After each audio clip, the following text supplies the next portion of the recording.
What's going on, everyone? This is Mining, and today we're going to talk about what it cost me to build my 1080 Ti rig here. Just to save you guys some time, if all you want to know is what it cost me $6,921.03 to build this rig.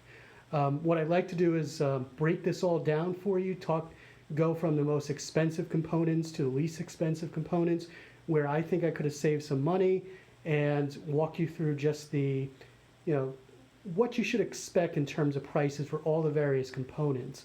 So to start off, the most expensive part of this is obviously the graphics card.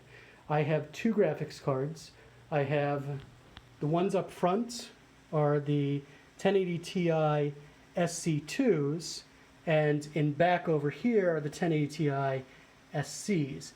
The SCs are actually more expensive, well, when you take into consideration tax. So the 5 SCs cost $3,660.47.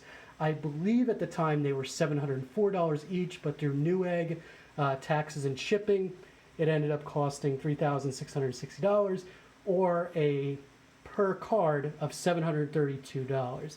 This seems to be about what they're still selling for. So I think you can get them for around maybe $720 to $740.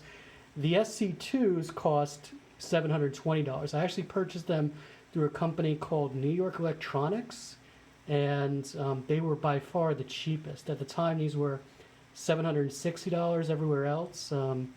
Last I checked, they were going for about $740, $750. So $720 each for these three up front makes a total of $2,160. And if you take into account all 8 of these graphics cards, I spent $5,820.47. So expect to pay for 8, if you're looking to do an 1080 Ti GPU rig, expect to pay about $5,800 for the graphics cards alone. The next most expensive thing are the power supplies. So I have two different kinds. Well, I have 3 power supplies. I have the Corsair HX1200i, which is the digital power supply. There's no reason for me to get it. I could have saved $20 on this, but this one costs $249. I have 2 HX1200 no-I, non-digital, and those cost each $229. Last I checked, and I checked just a few hours ago, these have some really weird pricing. Some of them are unavailable. If you check eBay, it seems like you could get them for about what I paid for, but I checked the sold listings. There were some selling for $400 actually sold. I have no idea why the pricing is like that. Well, it's probably because of mining, but you can still find these at MSRP, or at least what I paid for them on eBay, but looks like from places like Newegg, even Amazon, you're going to be spending more than what I did. So the 1200i, that was $249, and for the 2 of these, that was a total of $458. So the next expensive thing was the RAM, which you can't actually see here, but I have 2 sticks of DDR4 2400, they're PNY. I basically just went out to Best Buy and grabbed the cheapest spare RAM that I could get, did a price check, and that came out to $153.68. That sounds about what you'd pay now. Keep in mind, I know RAM prices are expensive, that is very expensive, but it seems like the 16 gigabyte sets that are going for like $200 are the faster ones with like 3,000 megahertz. So these are only 2,400. The next most expensive thing was the motherboard, and this is the ASRock H110Pro BTC Plus. Let me see if I can get a picture of it over here. This just mess of wires, but you can hook up to 13 GPUs to this, and this cost $143.98. So it's actually cheaper than the RAM. Nowadays, you can get this for around $110. I think briefly I saw it maybe dip down to maybe 100 or so dollars. So this is definitely something that you can get cheaper than when I bought it a few months ago. Next most expensive thing was the CPU. And this is a Pentium LGA 1151 slot, so 6th and 7th gen Intel CPUs for the ASRock H110Pro. And this is the G440 Pentium. You could go with a Celeron processor. It's going to save you maybe $10 or $20. This CPU only cost me $54.99.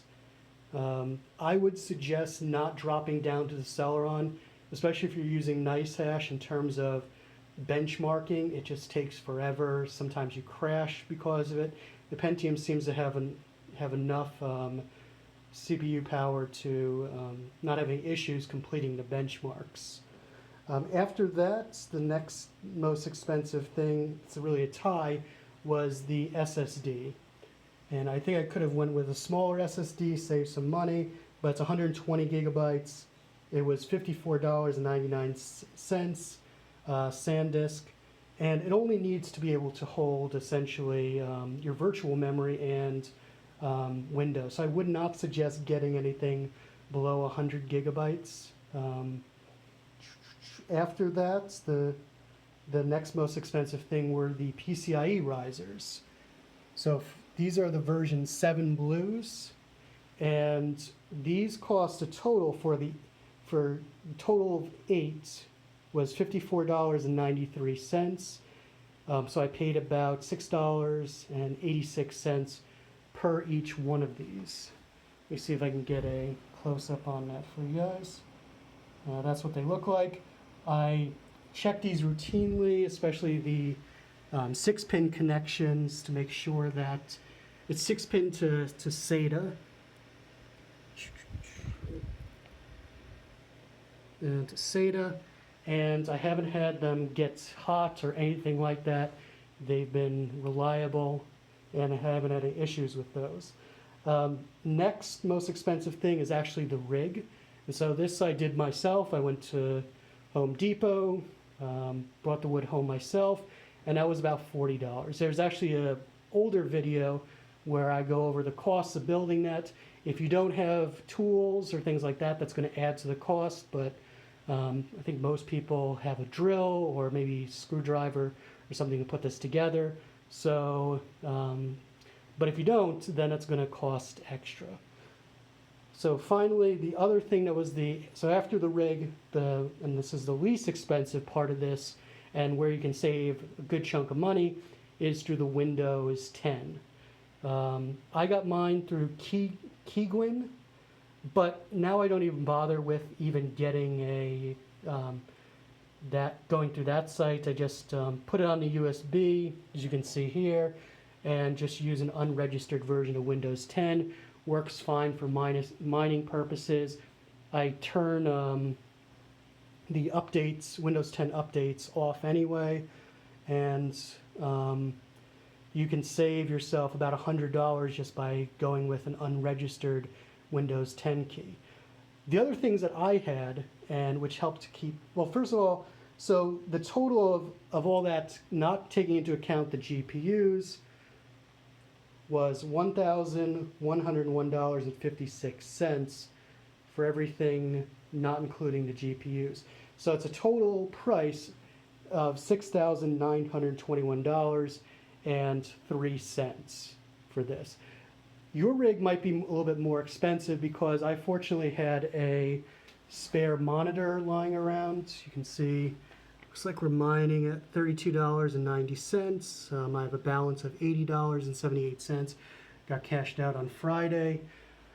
I also have an old keyboard. You can see how dusty it is. I didn't bother to clean it off. I just took it out of the closet, hooked up. You don't even need to buy a keyboard. You can use Windows on-screen keyboard if you want, and also you'll need a mouse.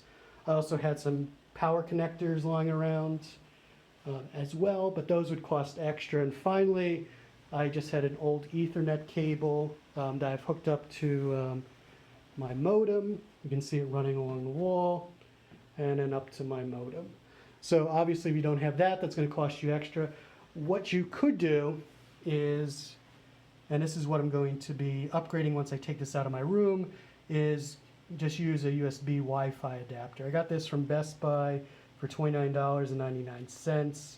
I have it already working. One of my other rigs works just fine. It's probably a little bit more expensive than getting maybe a 50 or 75 foot Ethernet cable, but like I said, it works just fine for that. In terms of, so the other question you guys had, I had a lot of comments about whether or not this is profitable. It definitely is profitable for me by far, and I can't really imagine, at least in terms of what this is mining at. I apologize for this going in and out, but what it's mining at right now, well, $39, that's not going to last. I'll drop down. But let's just say on average that, let's say each of these cards mines $3. I know it's conservative, but just for the sake of what we're talking about, if this does $3, it's going to take 288 days to pay for itself. So if you compare that to any other type of stock or bonds or anything like that, having an asset pay itself, having anything pay itself back in less than a year is pretty phenomenal. And here's the thing, that you get to keep this, even if Bitcoin drops down to zero, you get to keep all the hardware. I mean, obviously the resale value is going to take a hit, but this stuff actually is, I mean, it costs money, and you can get your money back. A good chunk of these. If you go on eBay right now, these things, you can buy 1080 Ti's that are used for almost MSRP. It's pretty ridiculous. So you have these even if Bitcoin drops. So that's the advantage that you really have mining with this, because you're always going to have value. And so I could take and sell my rig and recoup all my losses. Right now I have I'm 2/3 of the way through paying for all my rigs, and the reason for that is because I'm mining for Bitcoin. I'm not mining Bitcoin, but I'm mining for Bitcoin, and because Bitcoin has been going up so much since really September, when I was serious about doing this, I've almost, I'm 2/3 of the way through paying the $10,000 that I set aside to build all my mining rigs. So let's talk about the electricity costs, because that's a big thing that people are talking about. You can go to NiceHash and check out what your card, like if you want to mine with a 1070, it's going to be a lot less power probably. But according to my power bill, so my electricity costs 0.06 cents per kilowatt hour, and based on that, each one of these 1080 Ti's cost me 35 cents. Now here's the other thing, that because my power limit is set to 68%, these cards are actually each costing me 24 cents. So my total electricity cost per day for the 8 GPUs, there's obviously CPU, motherboard, and all that, which adds a little bit to it, but not as much as each card. I'm looking at $1.91 per day for this rig, which pays, I mean, right now $33. Even if it's paying $2 per card, it's still, it easily pays for itself. So I hope I answered some of the questions that you guys had. The last thing I wanted to talk about was, I've been getting a ton of comments saying that you're the reason why graphics cards are so expensive.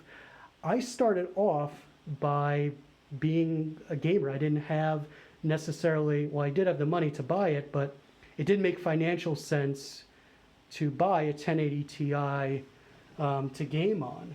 And what I realized was that if I mined with it while I was working and while I was sleeping, that I could maybe pay for it or get a substantial discount.